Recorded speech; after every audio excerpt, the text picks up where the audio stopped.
देश में चलते हैं, खुदा के कलाम में, उसके वचन में प्रभु बरकत दे, आशीष दे। हालेलुया। तो एक बार थोड़ी ताली खोलकर बच जाए, ताकि मुझे मालूम पड़ जाए कि हम सभी खुश हो रहे, आनंदित हैं। हालेलुया। तो जितना खुश है उसकी ताली उतनी जोर से बजेगी। तो जितना खुश है उसकी ताली उतनी जोर से बजेगी, खुदा को भी मालूम पड़ जाए। Hallelujah. Glory Glory, hallelujah. Thank you Lord Jesus Christ. तो यीशु का धन्यवाद। Hallelujah, hallelujah. तो मैं कल नबी का संदेश एक पढ़ रहा था, तो उसमें प्रभु बात कर रहा था अपने वचन के द्वारा। और मैं हमेशा एक बात कहता हूं कि प्रार्थना जो है, प्रार्थना करनी जरूरी है। जब कभी आप प्रार्थना करते हैं तो ये आपके स्वर्गीय पिता से आपकी बातचीत होती है, और जब आप अपने स्वर्गीय पिता से बातचीत करते हैं तो जरूर है वो आपसे जवाब देता है, आपको आपकी प्रार्थना का उत्तर भी देता है। हालेलुया। और मैं आपको बताना चाहता हूं कि देखिए, अब जैसा कि समय चल रहा है, तो इस समय में हमें क्या करना है, हमें परमेश्वर के वचन के और भी नजदीक आना है। हमें परमेश्वर के साथ और भी मजबूती के साथ जुड़ जाना है। हालेलुया। और देखिए, कभी भी हमें अपने सेवक को नहीं छोड़ना चाहिए। अभी सुबह जब मैं यहाँ अंदर वचन पर अध्ययन कर रहा था, तो गीत चल रहा था तीसरा खिंचाव। तो तीसरा खिंचाव जिसमें जो कवि है या जो गाने वाला है भाई, तो वो गीत बड़े अच्छे शब्द उसने कहे थे कि आपका रैप्चर किसके साथ होगा, आपके पास्टर के साथ होगा।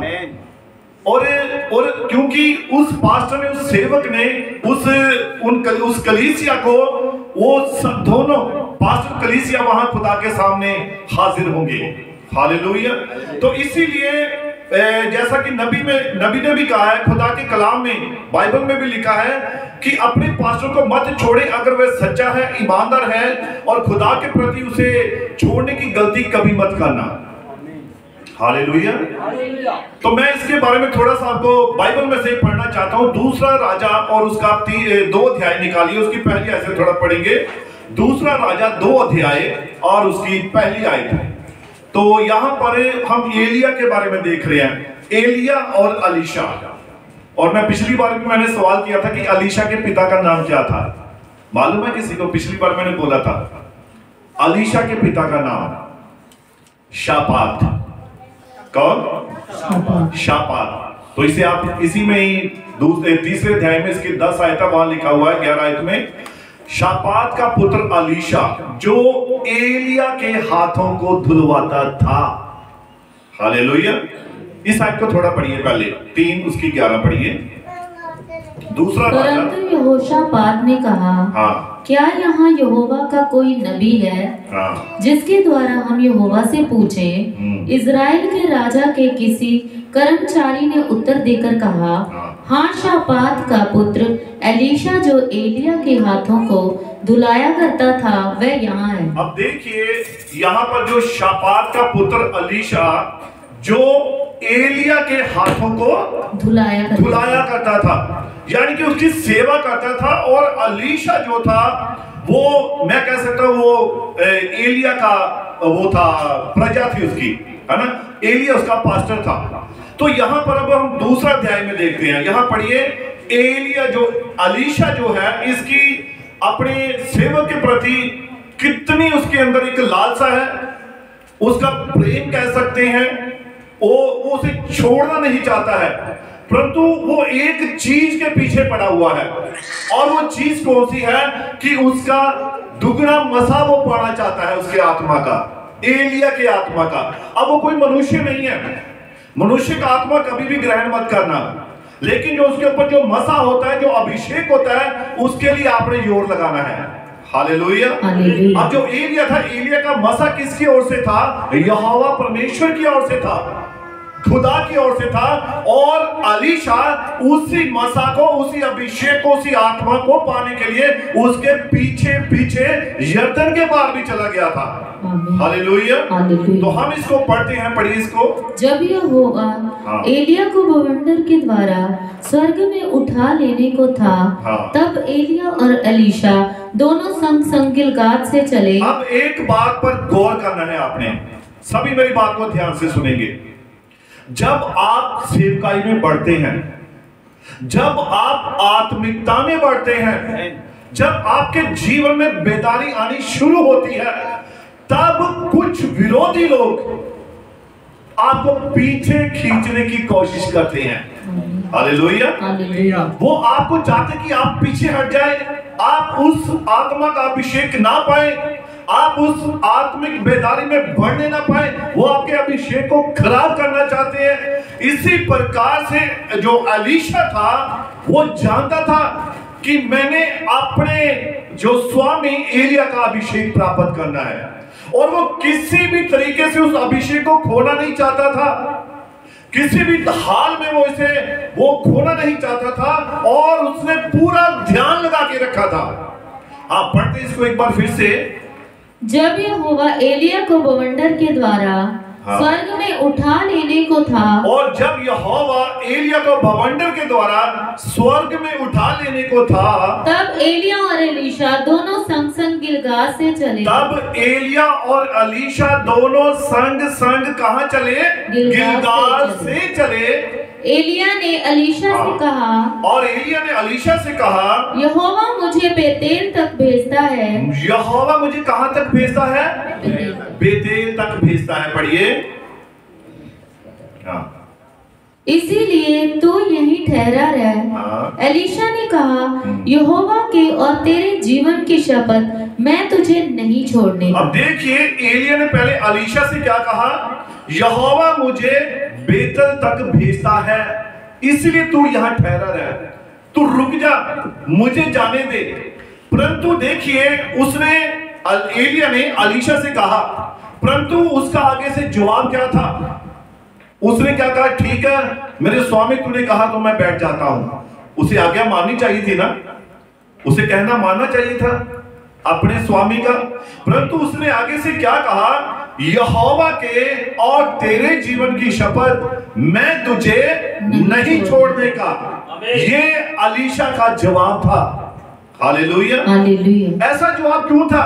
क्योंकि वो जानता था कि मैंने वो अभिषेक पाना है, मैंने वो मसा पाना है, मैंने उस आत्मा का दुगना अभिषेक प्राप्त करना है। तो पढ़िए इसको आगे। इसीलिए वे बेतेल को चले गए। इसीलिए वे बेतेल को चले गए, और बेतेल वासी भविष्यवक्ताओं के चेले एलीशा के पास आकर कहने लगे, क्या तुझे मालूम है कि आज यहोवा तेरे स्वामी को। अब देखिए, ये रुकावटें हैं।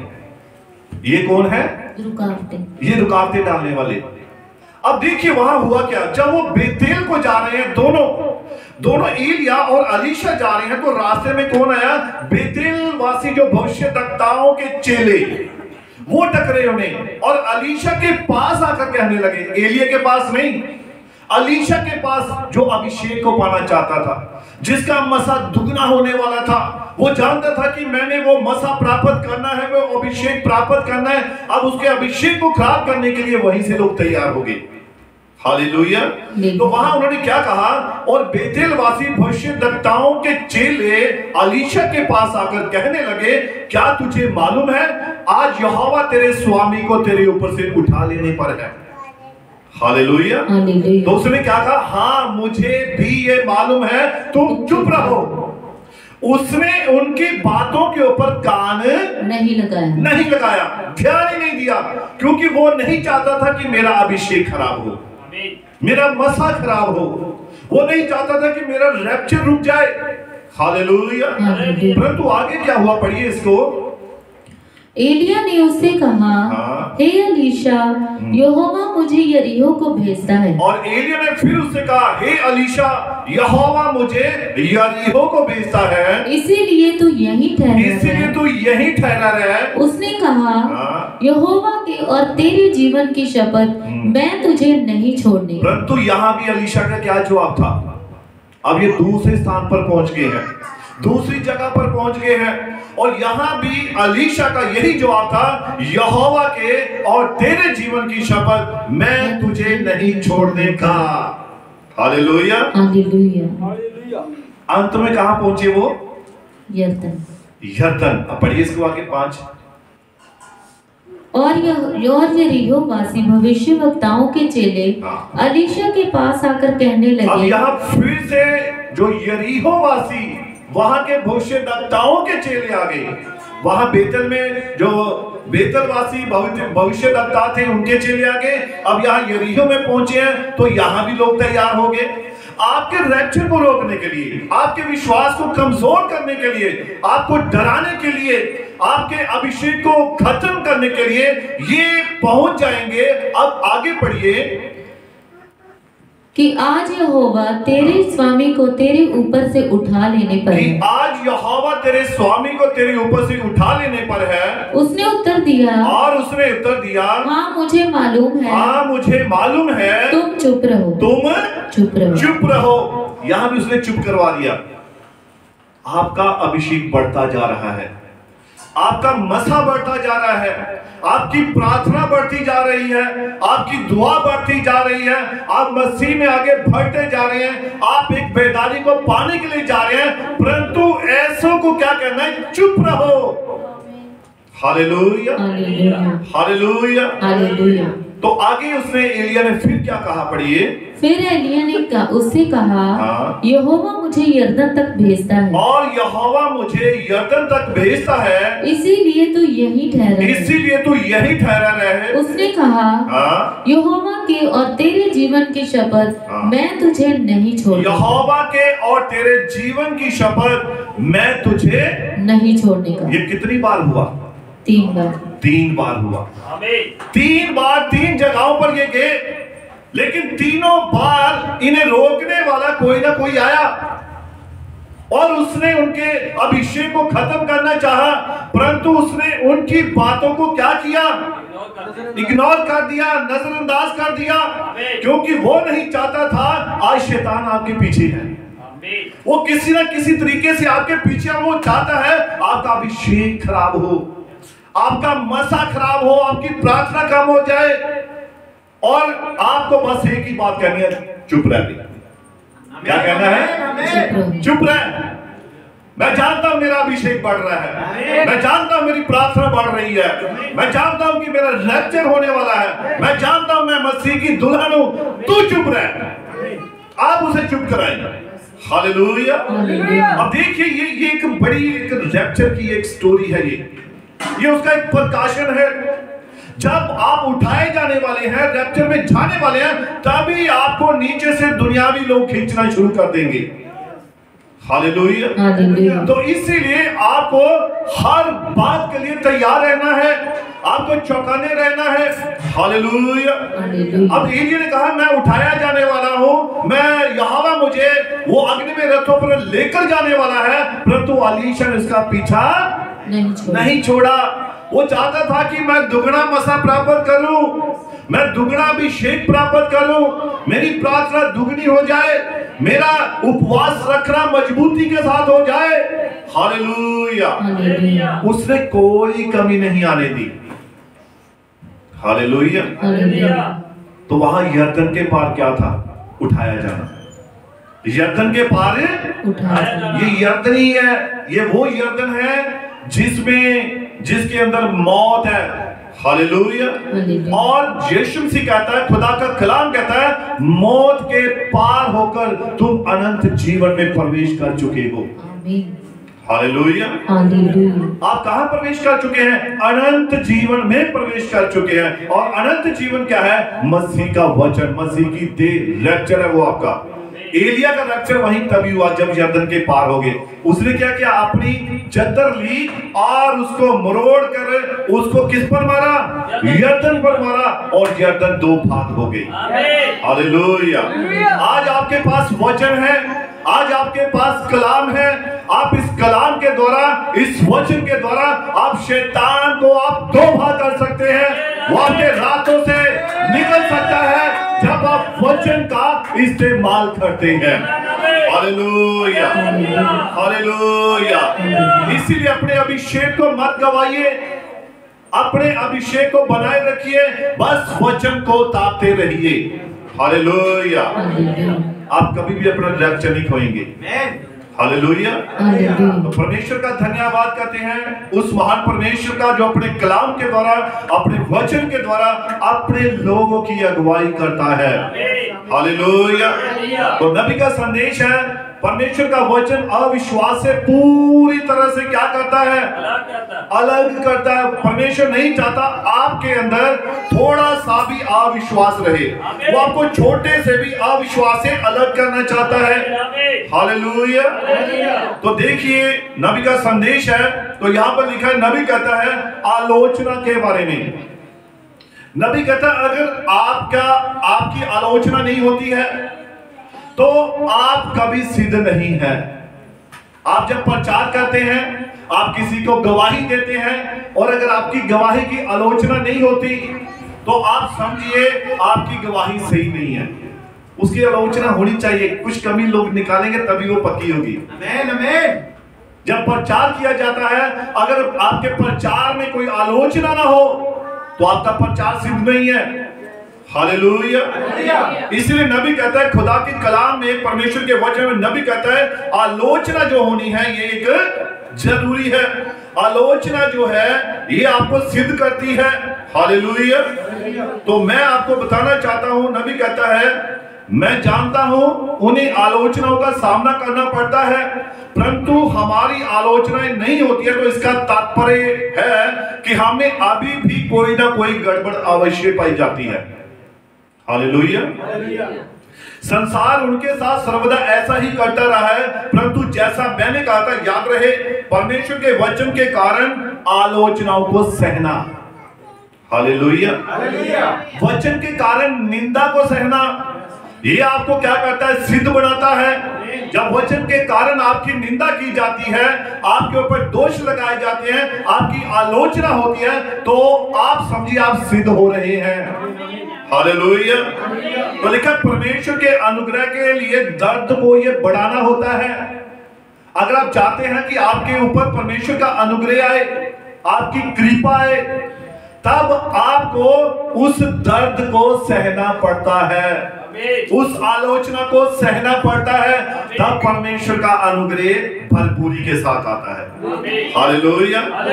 इससे ये प्रदर्शित होता है कि आपने स्वयं को मसीही बनाने के लिए, एक मसीही की नाईकरण करने के लिए, परमेश्वर का नाज़ीर बनने के लिए परमेश्वर को सौंप दिया है। हालेलुया। मैंने पिछली बार बताया था परमेश्वर का नाज़ीर कौन होता है, जिसको परमेश्वर ने अपने काम के लिए अलग कर रखा है। हालेलुया। अब देखिए, अगर आपने अपने आप को परमेश्वर का नाज़ीर होने के लिए सौंप दिया है, तब आपको आलोचनाओं का सामना करना पड़ेगा। तब आपको अपने दर्द को, अपनी तकलीफ को बढ़ाना पड़ेगा। हालेलुया। क्योंकि यही तकलीफ, यही दर्द आपको क्या करेगी, सिद्ध करेगी, आपको परफेक्ट करेगी। हालेलुया। और देखिए नबी कहता है परमेश्वर के आत्मा से जन्म पाया हर युवक युवती क्या है, नाज़ीर है। हर व्यक्ति नाज़ीर है जिसने परमेश्वर की आत्मा से जन्म पाया है। और परमेश्वर की बुलाहट ही आपकी दुनियावी अभिलाषाओं से आपको अलग करती है। हालेलुया। हालेलुया। अब देखिए नबी कहता है पहला आदम, जो पहला आदम, पहला मनुष्य बनाया गया था, उस आदम ने क्या किया था, उसने अपने आप को वचन से अलग कर लिया। किस प्रकार से अलग कर लिया उसने? जो हुक्म उसे दिया गया था, जो आज्ञा उसे दी गई थी, उस आज्ञा को उसने तोड़ दिया था और उस आज्ञा को छोड़कर वो अपनी पत्नी से मिल गया। हालेलुया। नबी का संदेश है ये, और पैरा नंबर 35, परमेश्वर का वचन अविश्वास से पूरी तरह से अलग करता है। और नबी कहता है पहला आदम संसार में जन्मा था, ये वह जन्मा नहीं था अपितु परमेश्वर ने इसकी सृष्टि की थी। और पहले आदम ने स्वयं को अपनी पत्नी के लिए परमेश्वर के वचन से ही अलग कर लिया था। हालेलुया। और यदि वह चाहता तो वह परमेश्वर के वचन पर स्थिर व अडिग बना रह सकता था, परंतु उसने स्वयं को अपनी पत्नी के लिए परमेश्वर के वचन से अलग कर लिया था, जैसा कि आज दुनियावी गिरजों के सदस्य करते हैं। हालेलुया। आज पता क्या होता है, आज बहुत सारे लोग सच्चे वचन को छोड़कर वो दुनियावी डिनोमिनेशन में वहां चलना शुरू हो जाते हैं। तो वो क्या करते हैं, अपने आप को सच्चे वचन से अलग कर लेते हैं। तो ऐसा तो नबी कहता नहीं होना चाहिए। उन्होंने स्वयं को जीवते वचन से अलग कर लिया और यीशु के वचन पर शक करना शुरू कर दिया। आज नबी कहता कि बहुत सारे लोग मनुष्यों की जो आज्ञाएं हैं उन्हें धर्मोपदेश करके सिखाते हैं। किस प्रकार से? धर्मोपदेश करके। और लोग उन्हें फॉलो भी ज्यादा करते हैं, बाइबल को कम करेंगे, है वचन को कम करेंगे। आदम ने यही किया, उसने खुदा की कलाम को एक तरफ और अपनी पत्नी के बातों को पकड़ लिया था। हालेलुया। तो अब देखिए, आलोचना अगर नहीं होती है तो आप सिद्ध नहीं होते हैं। तो हम देखते हैं खुदा के कलाम में पहले आदम ने अपनी पत्नी से मिले रहने के लिए सभी को परमेश्वर के सच्चे वचन से अलग कर लिया। पहले आदम ने क्या किया? नबी कहता है उसकी पत्नी ने संदेह किया था कि क्या परमेश्वर अपने वचन को पूरा करता है या नहीं। वे आज के दुनियावी दिमाग वाले गुनगुने विश्वासियों की क्या ही सिद्ध तस्वीर है। हालेलुया। वे आज भी परमेश्वर के वचन को ग्रहण करने की बजाय उन सब बातों से लिपटे रहना चाहते हैं जो उनके रीति रिवाज बताते हैं। वे आदम की अत्यधिक वास्तविक तस्वीर है। आदम अपनी पत्नी के लिए परमेश्वर के वचन से अलग होता है, परंतु दूसरे आदम की सृष्टि एक स्त्री के गर्भ में की गई थी और जब वह संसार में आया तो वह संसार के लिए वचन के लिए एक नाज़ीर था। पहला आदम जो हवा का पति था, दूसरा आदम मसीह की दुल्हन का पति है, यीशु मसीह। Hallelujah, hallelujah. अब यीशु मसीह ने अपने आप को क्या किया था? अपने आप को संसार से परमेश्वर के वचन के लिए अलग किया हुआ था। Hallelujah, hallelujah. अब देखिए, याजक हमेशा मरते आए हैं। नबी कहता है याजक जो है हमेशा मरते आए हैं। कोई भी पास्टर कभी टिका है? बताइए, कोई पास्टर नहीं टिका, कोई याजक कभी परमानेंट नहीं रहा। इसलिए खुदा का कलाम कहता हमारा एक ऐसा महायाजक है जो कभी मरता नहीं है, और वो यीशु मसीह है। सदा काल का याजक, हमेशा का याजक, अनंत काल का याजक प्रभु यीशु मसीह है। कहता जो पहले याजक थे, हर साल वो कहां जाते थे? हर साल वो हैकल में जाते थे और अपने लिए और लोगों के लिए भेंट चढ़ाते थे, पाबली चढ़ाते थे।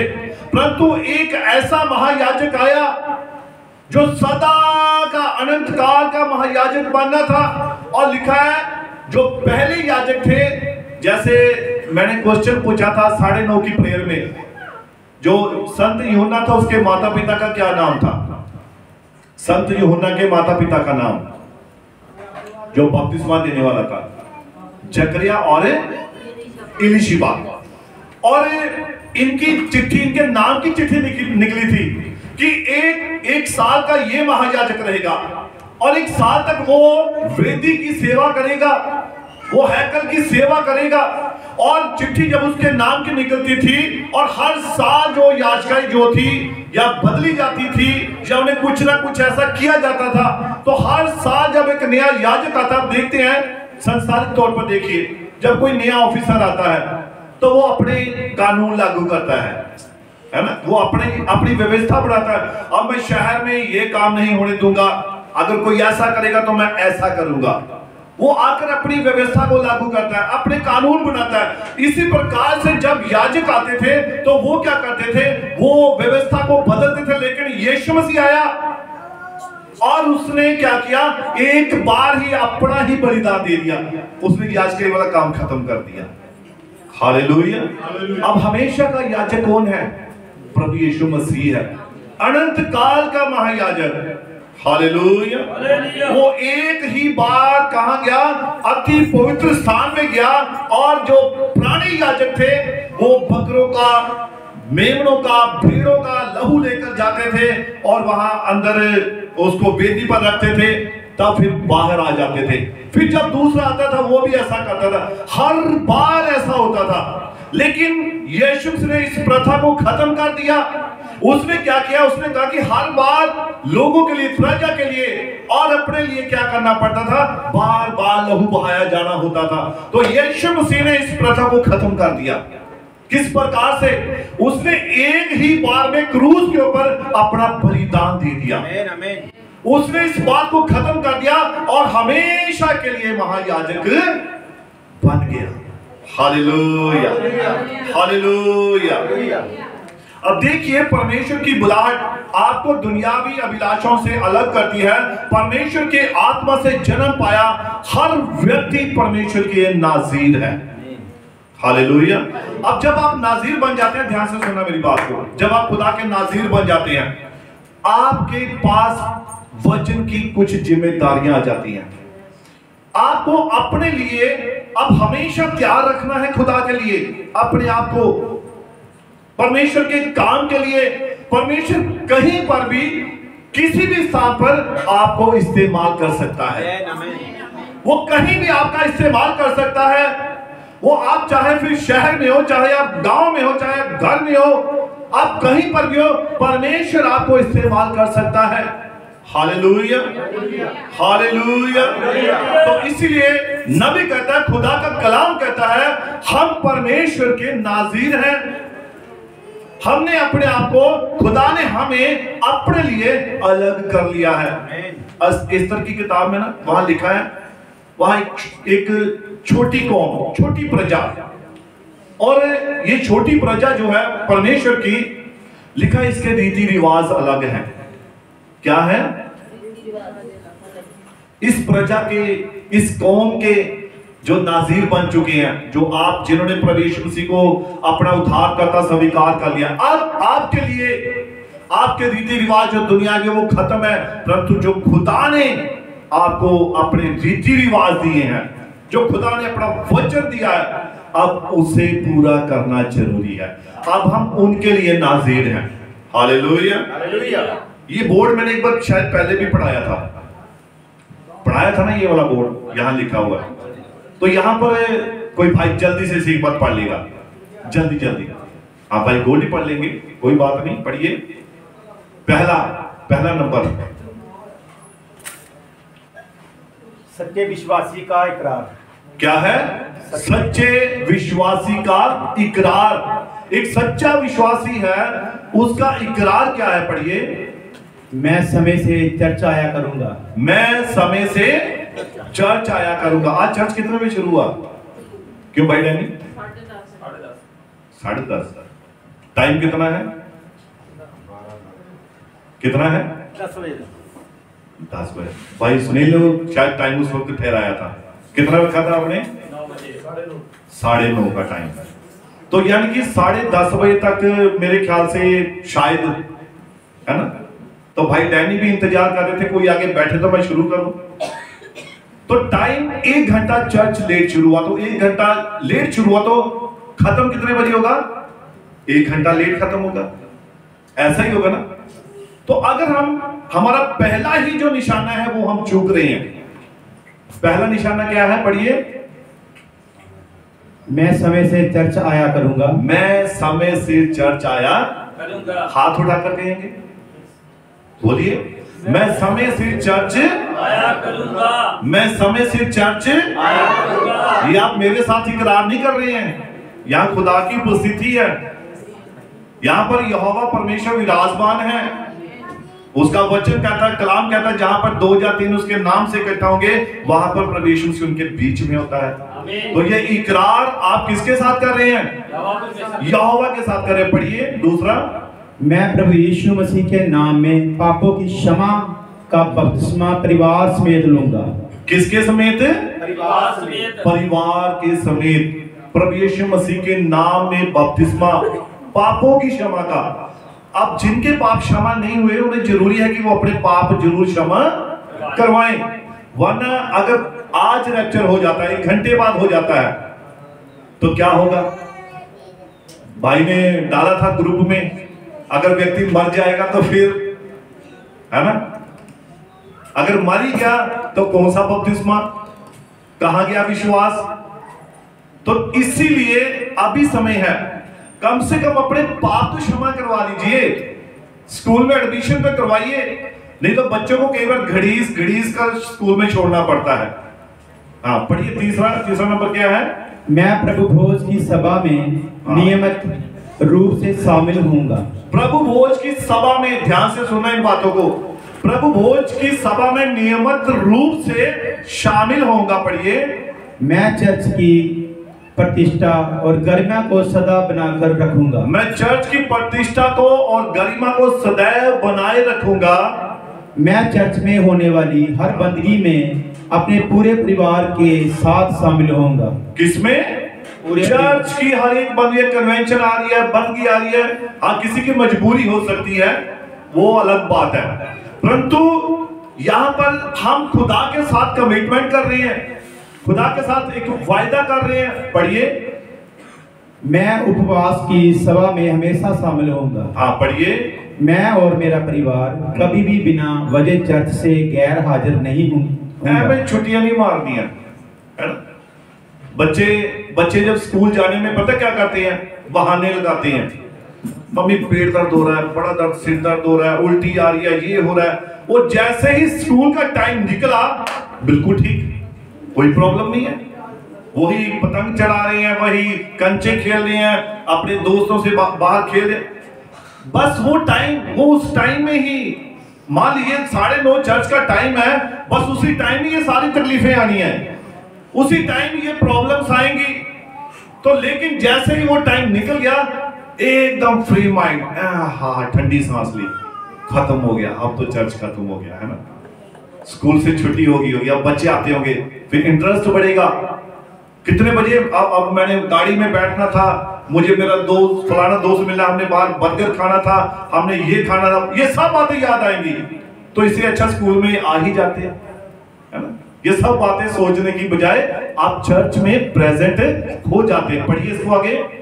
मैं बहुत जरूरी काम पड़ने पर तुरंत उसकी सूचना पास्टर, डीकन या चर्च के एल्डर को दूंगा।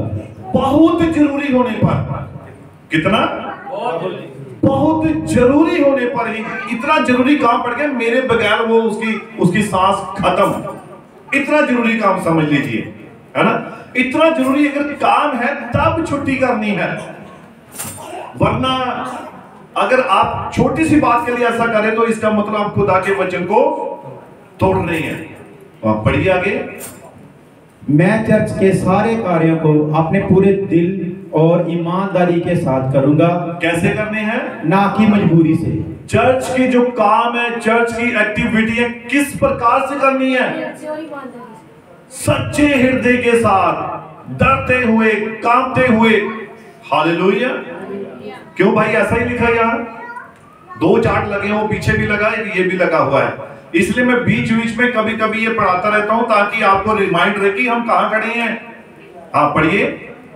मैं और मेरा परिवार चर्च के पास्टर, डीकन का आदर परमेश्वर के वचन के अनुसार करूंगा। अब अगर परमेश्वर का वचन कहता है कि अपने पास्टर का, अपने डीकन्स का, अपने भाइयों का, अपनी बहनों का आदर करना है, तो वो हमें करना जरूरी है। ये बाइबल खुदा का कलाम ही कहता है। पढ़िए इसको आगे। अपने परिवार के समेत भाग लूंगा। मैं चर्च में होने वाली हर बंदगी समारोह में परिवार समेत भाग लूंगा। किसमें? परिवार के समेत हर चर्च की एक्टिविटी में भाग लेना है। पढ़िए। मैं सभी कामों से और सबसे अधिक महत्व परमेश्वर के वचन को ही दूंगा। किसको देना है वह महत्व? परमेश्वर के वचन को। अपने पेट दर्द को महत्व नहीं देना है, सिर दर्द को महत्व नहीं देना है। जितना इन्हें महत्व देंगे ये उतना बढ़ती जाएंगी। वचन को महत्व देना है, कलाम को महत्व देना है। पढ़िए। मैं चर्च में आने वाली हर बेटी को, अपनी बेटी, हर बहन को और भाई को अपना बहन भाई जानकर आदर सम्मान करूंगा। कैसे? चर्च में आने वाली हर एक बहन को अपनी बहन, बेटी को अपनी बेटी के समान मानकर उनका आदर मान करूंगा। पढ़िए।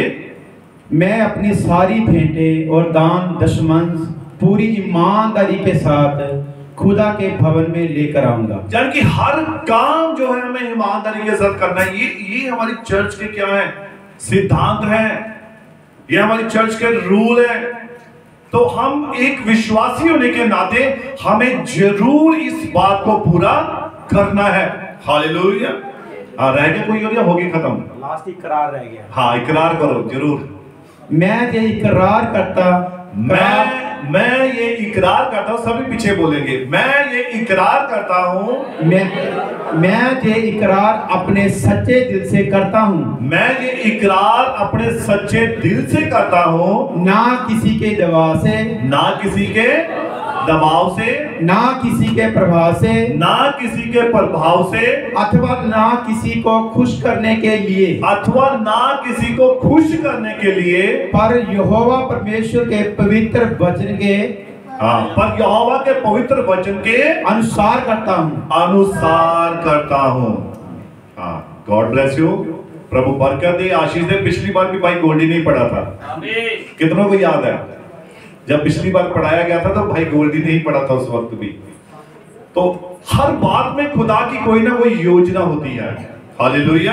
तो इसीलिए मैं कहता हूं जब भी आप आते एक बार जरूर इस चार्ट को ना पढ़ लीजिए, या अपने मोबाइल पर इसका जरूर स्टेटस लगाइए कि हमें ऐसा करना है, हमें इस प्रकार से खुदा के कलाम में चलना है। हालेलुया। तो इसीलिए प्रभु के बेटे और बेटियों में आपसे हमेशा यही कहता हूं, वचन के प्रति पूरी तरह से ईमानदार बनना है, क्योंकि इस ऐसा करने से खुदा ने हमें अलग किया है। हमारी जो बातें, हमारे जो काम है वो संसारिक लोगों से अलग हैं। ईस्टर की किताब में ये छोटी जो कौम है, जो छिटकी हुई, इधर उधर बिखरी हुई, इनके रीति रिवाज अलग हैं, इनकी बातें अलग हैं, इनके काम अलग हैं। हालेलुया। और इन्हीं रीति रिवाजों के कारण संसार इनसे क्या करता है? बैर करता है। कल की बात है, सुजानपुर में हमारे भाई बैठे हुए यहाँ पर, तो वहां पर कुछ पास्टर लोग प्रचार करने के लिए गए थे, रोड प्रीचिंग करने के लिए रोड पर। और वहां पर उन्होंने क्या किया, वहां कुछ लड़ाई झगड़ा करने वाले लोग आ गए और उन्होंने आकर उन पास्टर्स को, उनको कुछ मारा भी और उनके हाथ उठाया। कल की बात है, कल शाम की 4 बजे की बात है ये। 2 बजे की बात है ये। तो भाई का फोन आया, तो कल हम फिर वहां पर गए, परंतु हमारे जाने से पहले ही उन लोगों ने शायद समझौता कर लिया था। परंतु मैं ये समझता हूं कि ये देखो, ये एक हमारे अंदर खुदा की एक दलेरी है। क्यों? क्योंकि हमारे रीति रिवाज अलग हैं, हमारे काम अलग हैं। और वहां पर उन पास्टर्स को उन्होंने पकड़ लिया, पुलिस थाने में ले गए। और भाई हमारे दर्शक यहाँ बैठे हुए हैं, और इनको भी इन्होंने क्या किया था, इन्होंने उन्हें साउंड लगाने के लिए अपनी शॉप से कनेक्शन दे दिया था, पिछली बार भी दिया था।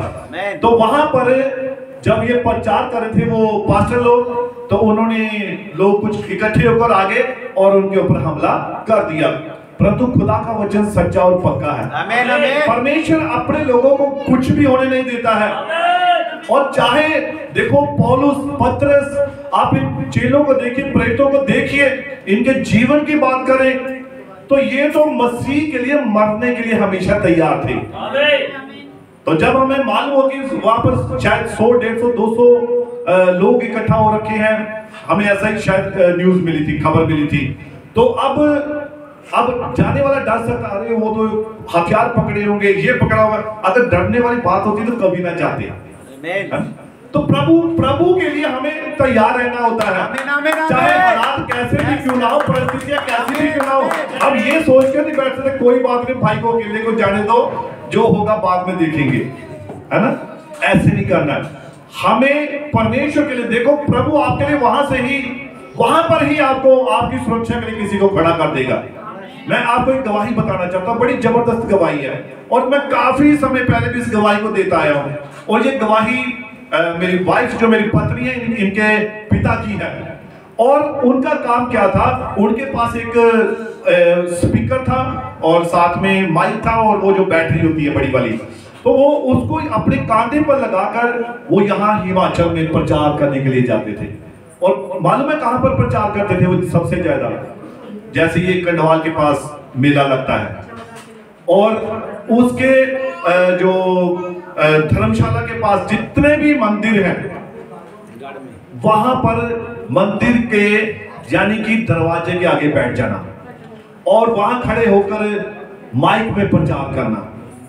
और जब प्रचार कर रहे थे तो एक बार की बात है, जब यहाँ पर मेरे पास आए थे, मुझे कहते कि मैंने प्रचार करने जाना था। मैं अभी विश्वास में इतना ज्यादा नहीं था, नाम के विश्वासी थे, फिर चर्च चल गए तो चले गए, कोई बात नहीं, ये तब की बात है।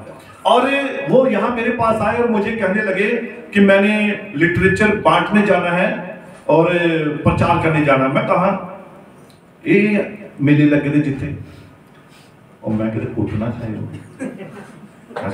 मैंने कहा भी मैं कहा ना जाए, उधर ऐसे ऐसे बात है, ये है वो है, आप क्या करेंगे, ये है वो है, बहुत कुछ ऐसे मैंने बोला। तो वो कहते चलो ठीक है, नहीं जाता। तो मैं चले गया शॉप पर, और जब मैं दोपहर के वक्त खाना खाने आया घर में, तो मैंने पत्नी से पूछा डैडी कहाँ है? वो तो चले गए हुए हैं। तो मुझे टेंशन हुई, मैं लाया अभी आज पता नहीं हो, मुझे सीन आप समझ सकते क्या सीन आ सकता सामने, है ना। ये टूटा हुआ है, बक्सा टूटा, ये है वो है। तो जब रात को आए तो मैं शॉप से आया, तो मैंने देखा कहाँ डैडी वो लेटे हुए हैं। तो मैंने सलामत हैं, ठीक ठाक हैं?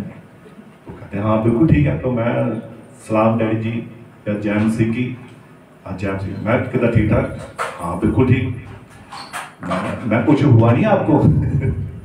कहते क्या होना है, प्रभु मेरे साथ है। आमीन। यहोवा परमेश्वर अपना दूत खड़ा कर देता है। आमीन। उसके बाद क्या हुआ, उसके आगे चले गए, और आगे जो सबसे खास मशहूर जगह, अब वहां उसके मेन गेट कर बाहर बैठ गए। अब बोले कि वहां पर क्या हुआ कि जब वो प्रचार कर रहे थे और माइक पकड़कर बोलते जा रहे थे और लिटरेचर बांटते जा रहे थे, तो वहां वही बात होगी जो होनी थी, लोग इकट्ठा हो गए, और कम से कम भी वो बोलते बता रहे थे, कम से कम 200, 250, 300 लोगों ने घेरा बना लिया। अब अगर एक एक भी थोड़ा करता तो क्या कंडीशन होनी थी। तो वहां हुआ क्या, वहां जब वो बोलते भी मैं ऐसा कर रहा था, और लोग मुझे आके पूछ रहे हैं ये क्यों कर रहे हो? तो उन्होंने कहा मैंने तो कुछ नहीं कहा, मैं तो कहा ये बाइबल यीशु मसीह सच्चा है। तो मैंने तो दूसरे के बारे में तो कुछ नहीं कहा। अगर मैं कह रहा हूं यीशु मसीह सच्चा है, तो यीशु मसीह सच्चा है। आमीन। और साधारण ये कागज व्हाइट है, मैं व्हाइट को व्हाइट कहूंगा, कह रहा हूं, है ना। मैं काला पकड़ के उसके कहूंगा ये काला है भाई, ये मेरा वाला व्हाइट है, आपका काला है, तो यहां फिर वो बात हो जानी है ना, कुछ ना कुछ हो जाएगा। तो जब मैं अपने को ही आगे रख रहा हूं, अपने की ही तारीफ कर रहा हूं, तो दूसरे की अपने आप डाउन, है ना।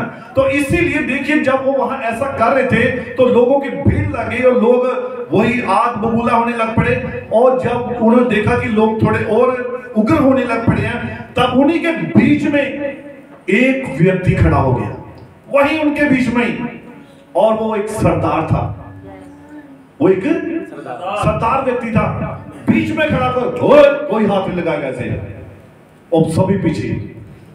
वो एक व्यक्ति ने, उसकी आवाज ऐसी थी, मैं ये विश्वास करता हूं कि वो उसके अंदर खुदा का आत्मा था। हालेलुया। और उसने कहा कोई इसे हाथ नहीं लगाएगा। क्या गलत कहा इसने, क्या बोला इसने? वो अपनी चीज को वाइट बोल रहा है।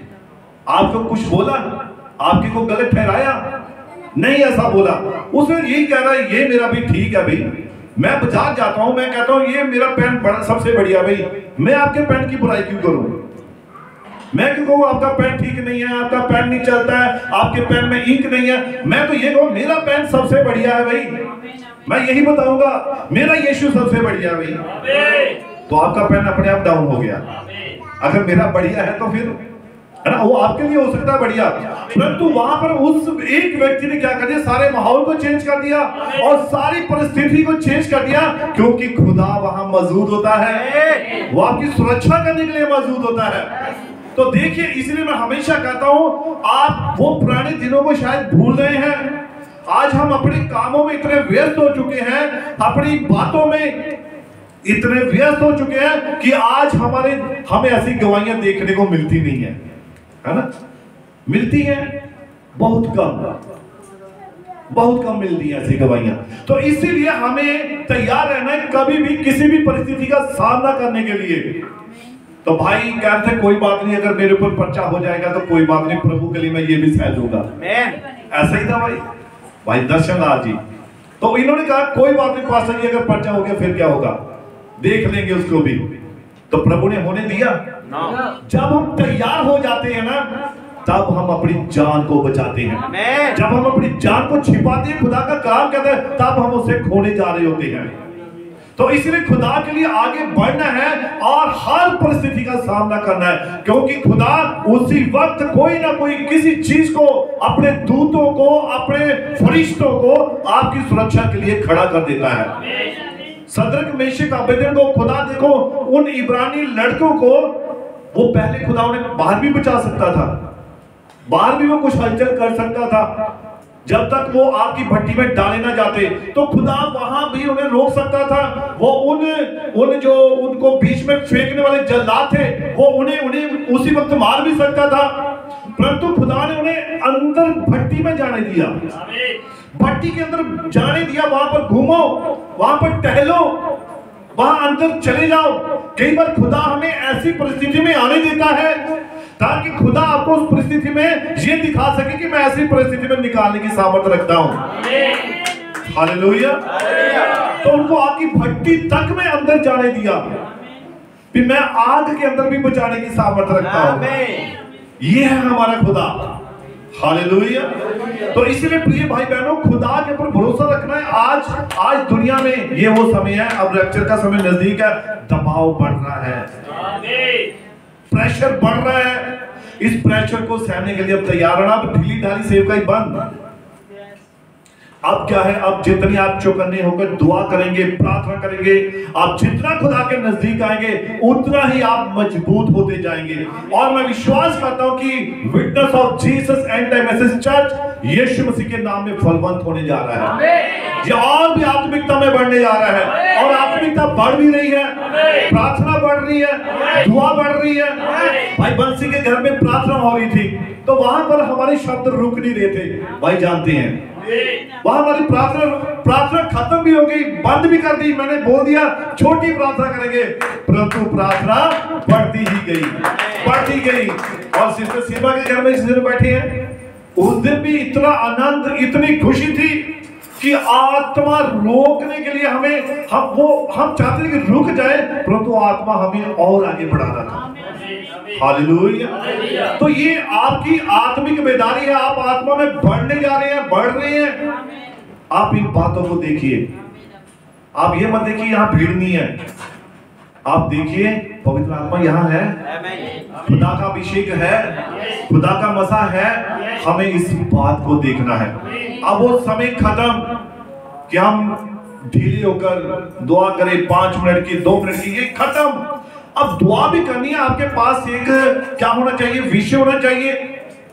मैं जब अंदर से आने वाला था यहाँ पर मंच पर, तो मैं देख रहा था कि देखिए हाथ का काम अलग है, हाथ का काम, पांव का काम अलग है, सर का काम अलग है, और इसी प्रकार से आंखों का काम अलग है, कानों का अलग है। कान सिर्फ सुन सकते हैं, ये है ना, ये बोल नहीं सकते।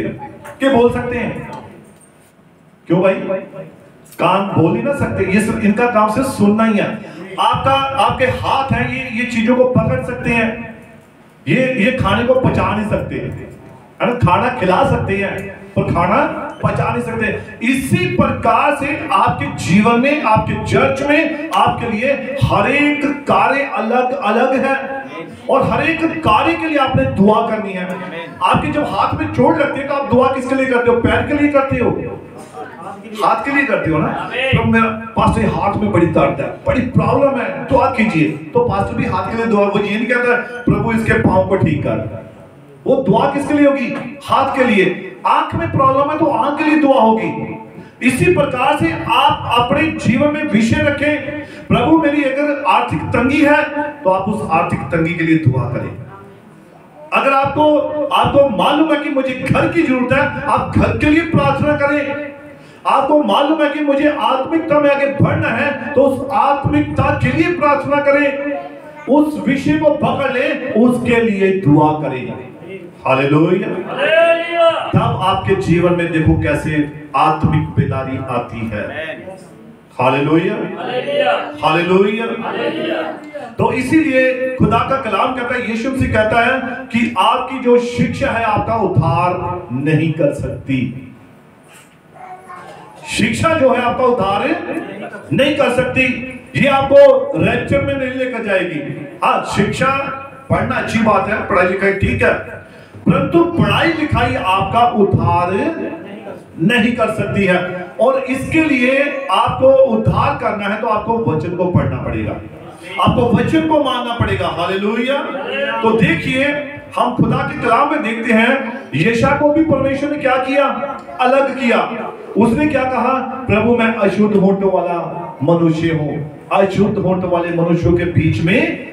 तो खुदा ने उसे अलग किया। नहीं भाई, तू ऐसा नहीं रह सकता है, तू मेरा है, मैंने तुझे नाम लेकर बुलाया है, तेरा नाम मैंने अपने हथेली पर लिखा है, खोदा हुआ है, लिखा हुआ है।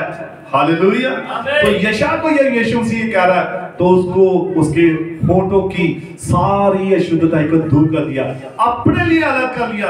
अब तू मेरे लिए प्रचार करेगा, अब तू मेरी गवाही देगा, अब तू मेरे लिए लोगों को बताएगा कि मैं यहोवा परमेश्वर संपूर्ण छुटकारा देने वाला परमेश्वर हूं। हालेलुया। तो आप देखिए, अब हम देखते हैं अब्राहम के बारे में। अब्राहम लूत के बारे में देखिए। लूत जो था वो दुनियावी वस्तुओं की अभिलाषा रखता था, इसलिए तो उसने कौन सा भाग चुन लिया? उसने सारी यरदन की तराई को देख लिया, सबसे उत्तम भाग ढूंढ लिया। उसने कहा ये अच्छी अच्छी तराई मेरी है, ये भाग मैं लूंगा। परंतु अब्राहम के पास क्या आया? वो बंजर जमीन। तो खुदा ने क्या कहा? अब्राहम तेरा भाग मैं हूं। इसलिए मैं बता रहा था, परमेश्वर की सारी संपूर्णता किसके अंदर वास करती है?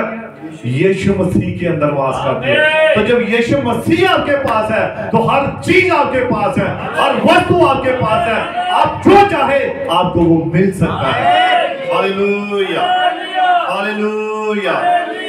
तो देखिए, नबी की उदाहरण पता किस प्रकार से बता रहा है? अब्राहम और लूत की। अब्राहम को नबी कहता है कि ये $1 है। क्या है? और लूत की उदाहरण किससे दी जा रही है? सिक्के से।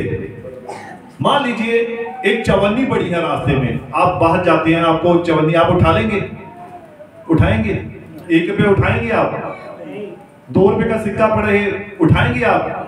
अब एक बार हम जगह पर घूमने के लिए गए तो वहां लोग नदी में काफी सिक्के फेंके हुए थे, तो वो इतना ढेर पड़ा हुआ, कोई उठा नहीं रहा उनको।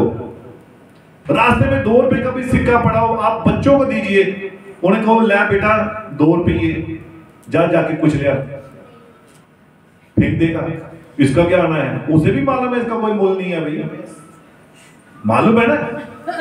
आप ₹5 दो बच्चों को जाओ जाकर, उसको शर्म महसूस होगी। ₹1 का ₹2 का सिक्का हम नहीं उठाते हैं। नबी कहता है देखिए, कुछ लोगों की कंडीशन इस प्रकार से होती है। कुछ लोगों का मूल्य 98 है, कुछ का ₹1 है, कुछ का ₹2 है, और कुछ का ₹100 है, कुछ का ₹500 है। हालेलुया। तो अब्राहम का जो मूल्य है वो $1 के बराबर। डॉलर कितना रेट चल रहा है आजकल? कितना? 86 ₹86 वो $1 का मूल्य।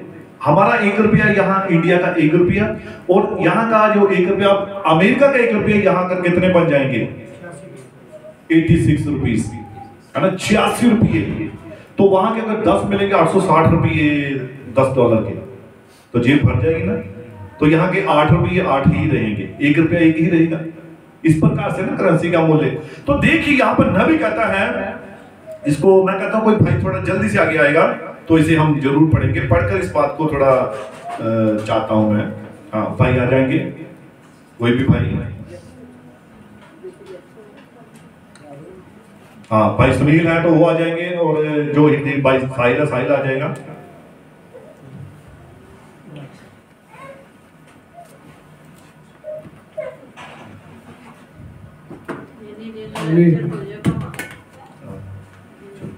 इधर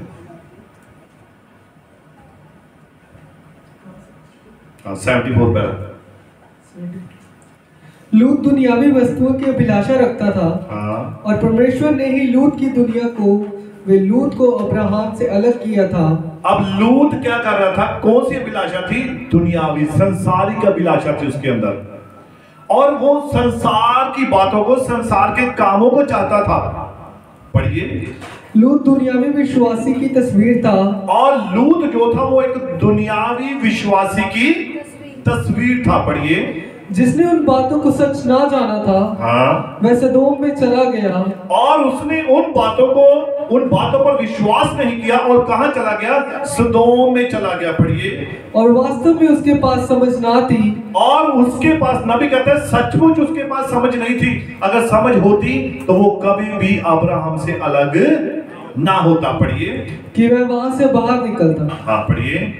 और सही को सही और गलत को गलत कहता। हाँ। अतः वह वहां चला गया, और वो सही को सही नहीं किया, गलत को गलत नहीं कहा, परंतु वहां से चला गया। पढ़िए। जैसे आपकी जेब में पैसों की सब रीच का ढेर पाया जाता है, और नबी कहते हैं जिस प्रकार से आपकी जेब में चिल्लर, अभी मैं जैसे चवन्नी, अठन्नी, 1 रुपया 2 रुपए की बात कर रहा था, तो आपके पर्स में, आपकी जेब में, आपकी पॉकेट में अगर मान लीजिए बहुत सारी चिल्लर है तो उसका क्या होगा? पढ़िए। वैसे ही ये सभी विश्वासी परमेश्वर के हाथ में पाए जाते हैं। वैसे ही ये सभी विश्वासी परमेश्वर के हाथ में पाए जाते हैं। जिस प्रकार से आपकी जेब में, आपके पर्स में चिल्लर होती है, पान पंजाबी है ना, पान कहते हैं, और जिस प्रकार से आपके पर्स में आप उसे इस्तेमाल कर सकते हैं, लेकिन खुदा इस चिल्लर का भी इस्तेमाल करता है। पढ़िए इसको। जब आप अपनी जेब में से पैसों की खरीद निकालते हैं, और जब आप अपनी जेब में से पैसों की चिल्लर को निकालते हैं, तो उसने 1 पेंस, 5 सेंट, 10 सेंट, और आपकी जेब में से जब आप बाहर निकालते हैं तो आप सिक्के देखते हैं, आप दिखाते हैं ये चवन्नी है, ये अठन्नी है, ये 1 रुपया है, ये 2 रुपया है, ऐसा आप देखते हैं, क्योंकि उनका मूल्य है। अठन्नी का अपना है, 1 रुपये का अपना है, 2 रुपये का अपना है, और इस प्रकार से जो चिल्लर है उसका अलग अलग अपना अपना मूल्य है। पढ़िए। ठीक ऐसे ही ये संसार परमेश्वर के हाथों में होता है। ठीक ऐसे ही ये सारा संसार किसके हाथ में है? परमेश्वर के हाथ में है। पढ़िए। कुछ लोग तो ऐसे हैं जिनकी कीमत परमेश्वर के लिए 1 पेंस जैसी होती है, और कुछ व्यक्तियों की कीमत परमेश्वर की निगाह में 1 अठन्नी के बराबर होती है। कुछ की कीमत 1 रुपये के बराबर होती है, कुछ की कीमत चवन्नी के बराबर होती है। हालेलुया।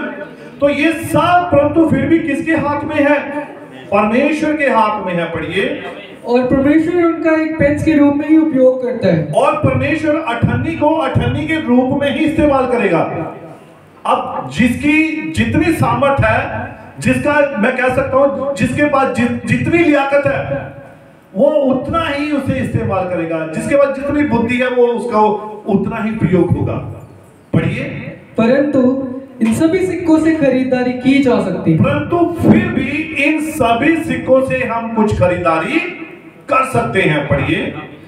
आप उसका तिरस्कार करें, हाँ, यदि वे वास्तविक सत्य का विश्वास नहीं कर सकते हैं, हाँ पढ़िए, तो आप उसकी निंदा ना करें। और अगर आप उन्हें इस्तेमाल नहीं करते तो आप, इसी प्रकार से लोग है ना, अब किसी को हम अपने से कमजोर ना समझे।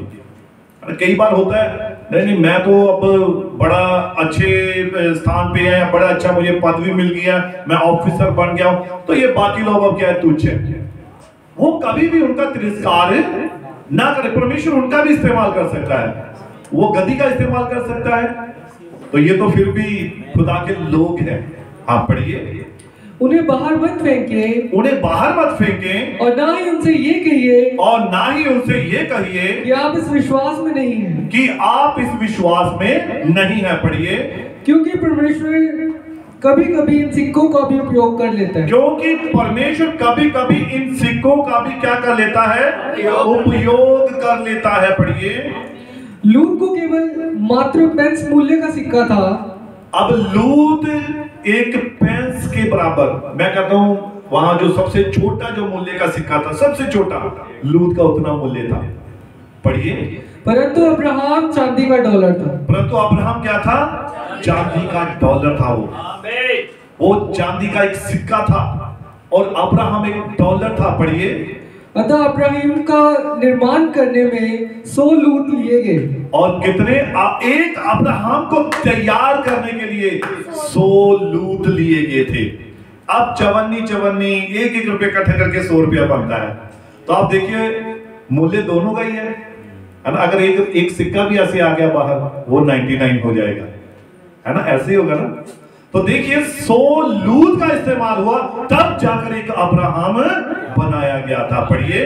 अतः इसी प्रकार 100 दुनियावी विश्वासी भी उस विरुद्ध विश्वासी के सम्मुख कभी भी खड़े हो सकते हैं। और देखिए इसी प्रकार से चाहे कितने भी वो विश्वासी हो, उस एक के खिलाफ खड़े हो सकते हैं। पढ़िए।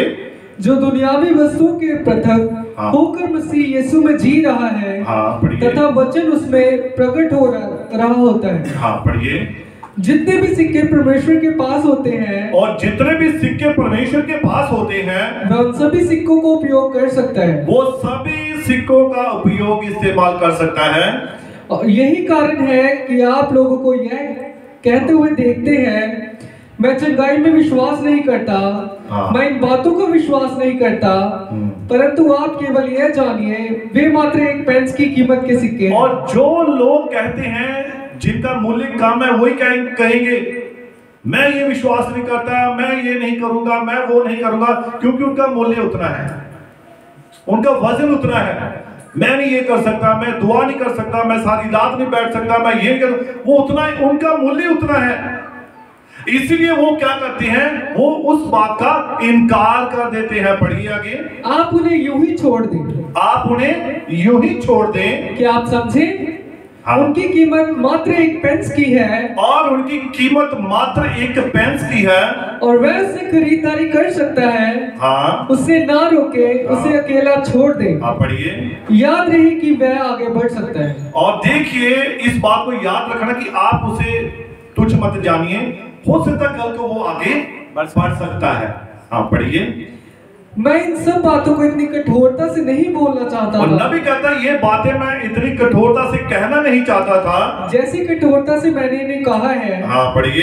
देखा, मेरा तात्पर्य तो यह था कि यदि वे केवल इतना कहें, ठीक है मैं अमुक अमुक हूँ और हम भी इसका विश्वास करते हैं। और देखिए ये अब्राहम ही था। हाँ दीजिए मुझे। हाँ गॉड ब्लेस यू। प्रभु बरकत दे। आप बैठ सकते हैं स्थान पर।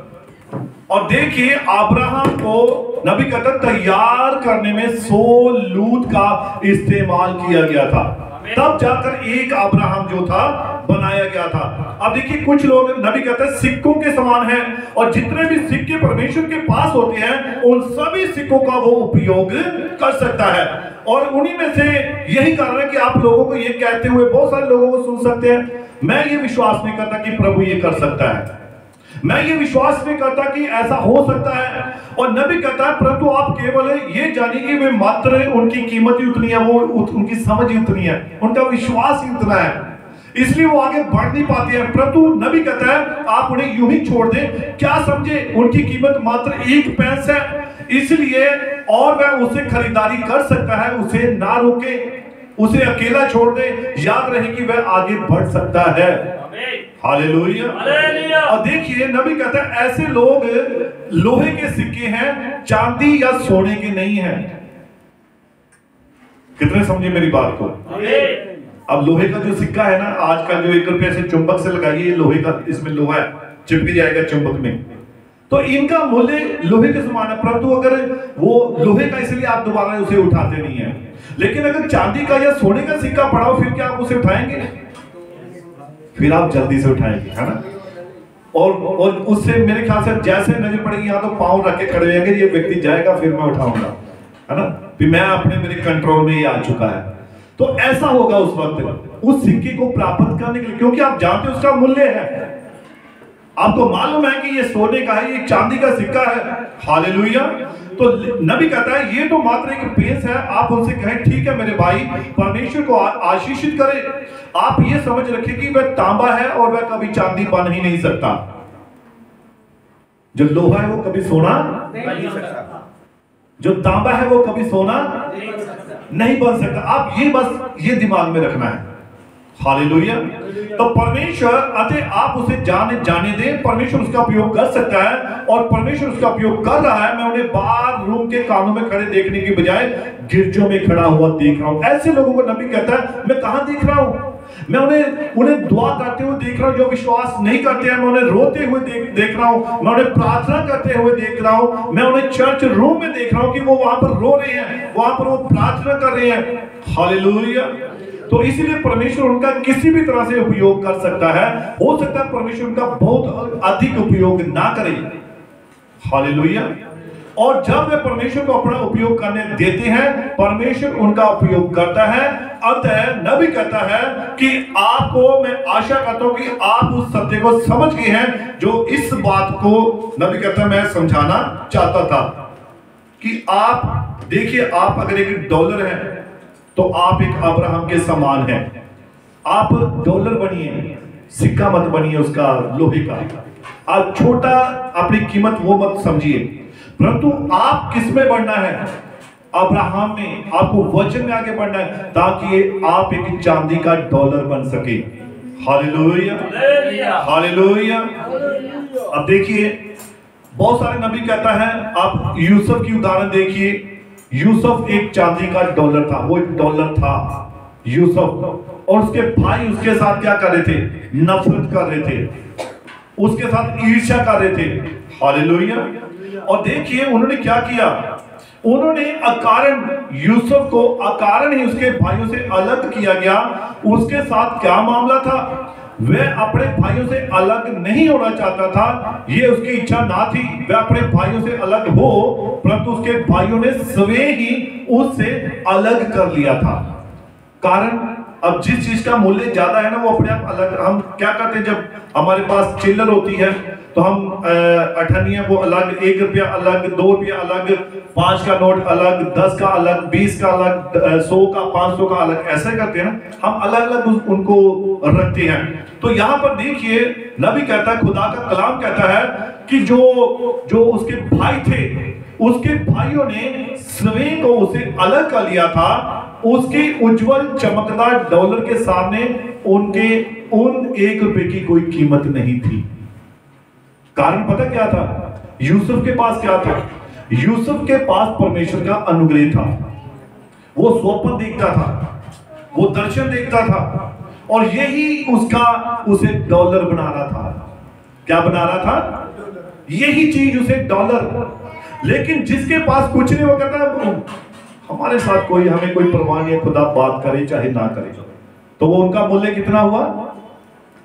पेंस, 1 अठन्नी, 1 रुपया, ये उनका मूल्य है। तो उनका उतना ही मूल्य है, परंतु जो जिसके साथ खुदा बात कर रहा है वो कितना है? डॉलर। हालेलुया। तो नबी कहता है उसके उज्जवल चमकदार डॉलर के सामने उनके पेंस टिक ना सके। वे जानते थे कि वह कुलपति है, वे जानते थे कि इसहाक, और वे जानते थे याकूब उनका पिता है, और वे जानते थे कि ये सत्य है। परंतु यूसुफ जन्मा था, वो एक आत्मिक जन था। वह दर्शन देखता था, वह सपनों का अर्थ बताता था, और उसके द्वारा बताए स्वप्न व दर्शन एकदम सही होते थे। इसलिए वो एक डॉलर के समान था। जिसके पास खुदा का अनुग्रह होता है ना, वो समझिए कि वो एक डॉलर है। उसकी कीमत ज्यादा है, उसकी वैल्यू ज्यादा है। बाइबल में लिखा है खुदा के कलाम में, चिंता करके तुम एक पल भी अपनी जिंदगी में नहीं बढ़ा सकते। कहता तुम उन गौरैयों से बढ़कर हो। किनसे? चिड़ियों के। अब कोई भी आप पक्षी देखिए, रात को कभी बगैर भोजन किए खाना खाए कभी भी वो सोता नहीं है। तो परमेश्वर कहता है जब ये पक्षी, ये कौवे, जब ये खेतों में ना तो बोते हैं, ना काटते हैं, ना इकट्ठा करते हैं, परंतु फिर भी तुम्हारा स्वर्गीय पिता उनकी क्या करता है? उनकी सुरक्षा करता है, उन्हें हर चीज मुहैया करवाता है। तुम इन चिड़ियों से बढ़कर हो, तुम इन पक्षियों से बढ़कर हो, क्योंकि आप खुदा की निगाह में क्या है? एक डॉलर है। आप परमेश्वर की निगाह में एक उसके चुने हुए एक नाज़ीर है। परमेश्वर ने आपको संसार में से अपने लिए अलग कर लिया है, ताकि परमेश्वर को आपका मूल्य मालूम है। हालेलुया।